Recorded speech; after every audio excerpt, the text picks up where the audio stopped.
mana seluruh luasannya adalah 39.760 atau 33.976 hektar, meliputi 3 kecamatan, Losari sekitar 10.500 hektar, kemudian kita ada 23.500, dan di sana ada Gunadama. Nah, di dalam proses pembangunan di sini kita tadi ada 3 blok, itu 11.000 hektar, kemudian ada 3 blok sekitar 1.300, dan blok 3 adalah sekitar 1.600 hektar. Nah, tingkahnya ada seperti ini. Blok 1 ini jadi nanti ada batasnya di sini, sementara ini jalan kecil.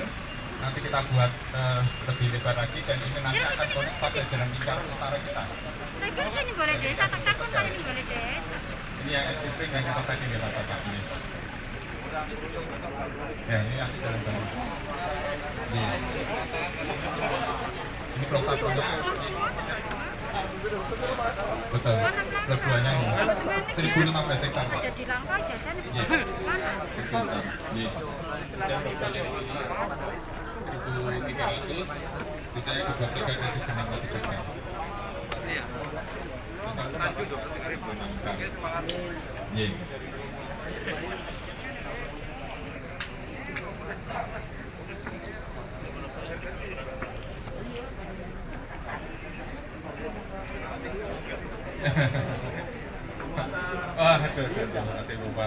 Lingkungan akan dikerjasamakan oleh pelaksana ini.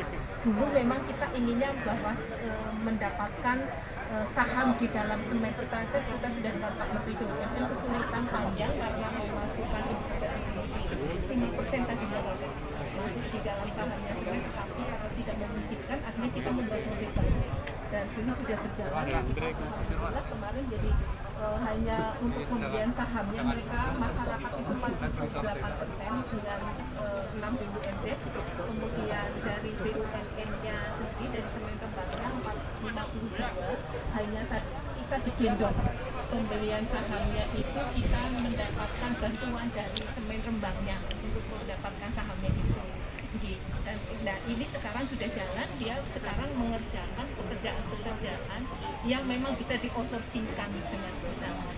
Jadi sudah jalan keluarnya, dan depan sudah lapor ke Pak Menteri, Pak MR, ke Pak Presiden, sudah lapor ke Pak Presiden, dan ini akan menjadi kemudian. Nah, kalau ini nanti di sini bisa, biar masyarakat di sekitar sini yang punya tanah di sini kita ajak bicara, nanti bisa dengan KIW atau dengan anak perusahaannya KIW, kita membuat perusahaan baru ini yang akan mengerjakan kegiatan-kegiatan sampingan dalam perusahaan. Mereka merasa memiliki itu. Cara Pak Gubernur kami sinergi dengan masyarakat. Ya, maturun Bu. Ini dari narasumber kami sudah sering sama Bu Penny, mudah-mudahan nanti kita bisa adopt Pak konsep-konsep itu. Dan intinya adalah kita ingin Pak Sekda juga ini kita garap supaya benar-benar kompetitif dengan regional. Kita harus bisa memasukkan investor baik lokal maupun nasional, maupun internasional. Jadi kemarin kita diskusi dengan kawasan lain, tempat saya yang lama Pak Menteri di Jiet itu banyak yang mau dirubah tata ruangnya. Nanti akan pindah ke relokasi. Harusnya bisa mencapai competitiveness di level internasional. Contoh misalnya kenapa Vietnam sekarang mulai naik rising gitu ya, karena memang dukungan luar biasa di infrastruktur, dan juga adanya dukungan investasi di bidang SDM. Jadi SDM-nya harus diangkat, harus dibuatkan suatu kampus-kampus, dibuatkan suatu vokasional, supaya daya dukung SDM-nya bukan hanya, karena mungkin di tahap pertama kita mengasih di level yang bawah. Ya, jadi ada commercial street-nya, ada kampusnya, kemudian kita buatkan juga untuk masa mendatang ada galeri dan co-working workshop office, karena kita percaya di masa mendatang competitiveness kita datang dari ekonomi yang sifatnya kreatif juga. Betul. Betul. Dan di sini kami harapkan juga nanti akan ada daerah untuk komersial bisnisnya, untuk trade expo-nya, untuk showcase bisnis kita. Nah, di atas ini ada pantai, Pak. Nah, kita sebetulnya potensi untuk pelabuhan bisa kita usulkan adanya jetty, Pak. Ya, nah, jetty untuk short sea shipping. Untuk port besar mungkin perencanaan port besar ada di Tegal, Pak. Di Tegal dan juga di Patimban. Tapi kita mengusulkan adanya jetty kalau memang dimungkinkan, karena barang-barang dari sini bisa kita juga shipping melalui short sea. Jadi nggak kita interrupt di tengah, nggak perlu masuk menggunakan yang deep port ya. Nah, di sini pun ada dry port Pak. Jadi kita integrasi infrastruktur baik dari kereta api, jalan raya itu lebih baik, tapi memang ini masih dalam. Jadi kita langsung gitu. Tapi ini memang harus diusulkan karena ada dua posisi, ada dua proposal. Sebagian ada di Perpres, sebagian siapan dari Brebes, dari PT Jaya Kusuma, ya, dalam rangka kita betul-betul harus melakukan upaya-upaya agar kita bisa meyakinkan investor-investor dari luar negeri, ya, khususnya mereka-mereka perusahaan-perusahaan yang akan melakukan relokasi perusahaan Jepang dan perusahaan Amerika oleh sebab itu pemerintah pusat sangat serius untuk mengawal agar mereka bisa masuk ke Indonesia. Salah satu kawasan industri yang akan kita dorong, ya, secara serius untuk mereka bisa masuk ke Indonesia itu di sini.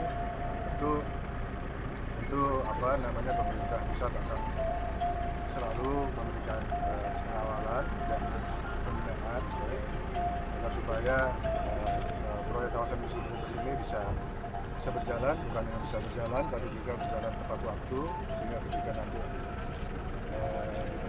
negosiasi antara pemerintah pusat dengan pemerintah Jepang atau pemerintah Amerika dengan para perusahaan dari Jepang atau Amerika yang mereka akan relokasi, ya, itu pada saat bersamaan juga persiapan dari kawasan industri yang masuk dalam protes ini juga sudah siap. Jadi kita akan terus melakukan monitoring dan pembinaan kawasan industri di protes ini agar kawasan ini bisa betul-betul siap, ya, betul-betul menarik, betul-betul kompetitif, ya, dibandingkan dengan kawasan industri lain khususnya yang berada di luar negeri. Ini satu challenge kita, challenge yang membawa menjadi sebuah peluang. Persiapan new normal sendiri dari industri? New normal industri sebetulnya sudah sejak awal kami sudah melakukan new normal karena seluruh industri ini sudah kami berikan dalam ranking yang disebut dengan Permenkes 9/2020, di mana Permenkes ini mengecualikan. Jadi salah satu yang dikecualikan oleh Permenkes itu adalah industri manufaktur. Selama dia mendapatkan izin dari kementerian untuk melakukan operasi, tentu mereka akan tetap melakukan operasi. Nah, oleh sebab itu Permenkes 9 ini kan diterbitkan 3 April, ya. Sehingga sejak itu kami sudah sebetulnya ya, kawasan industri manufaktur dan kawasan industri itu sudah kami siapkan protokol yang sebetulnya sesuai dengan new normal. Ya, surat edaran kami ini sudah kami layankan sejak awal, ya. Yang intinya agar industri dia wajib, ya, untuk mengedepankan protokol kesehatan, ya, dalam mereka melakukan proses industri. Jadi new normal ini menurut Bapak Presiden itu kita menciptakan masyarakat yang produktif, ya, dan aman COVID. Aman. Kalau kita dari industri sudah siap karena memang kebetulan sudah lama menjadi sektor yang dikecualikan oleh Permenkes. Apa yang menjadi perhatian khusus, Pak? Nah, perhatian khusus itu bagaimana kita melakukan monitoring, jangan sampai nanti industri menjadi klaster dari penyebaran COVID-19. Tapi di lapangan saya kira secara umum baik sekali yang dilakukan industri, dan saya siang ini akan juga sebut saja mengkontrol, ya, salah satu industri yang disebut dengan DH, salah satu industri yang menyerap cukup besar tenaga kerja, ya, yang akan kami lihat bagaimana mereka bisa melaksanakan proses produksinya sesuai dengan protokol kesehatan. Yang paling sulit itu kan dalam industri melakukan adaptasi penyesuaian itu kan ketika mereka harus melakukan physical distancing. Jadi ketika protokol kesehatan itu salah satunya mengatur physical distancing, maka mereka industri secara otomatis harus mengatur jumlah karyawan yang bekerja pada saat yang bersamaan. Itu otomatis saja. Jadi wajar saja ketika nanti hanya ada 50%, ya, yang bekerja karena masalah physical distancing, sehingga wajar saja pertama karena demand yang sedang rendah, kedua karena ada physical distancing sehingga utilisasinya akan lebih rendah. Itu suatu hal yang wajar saja selama kita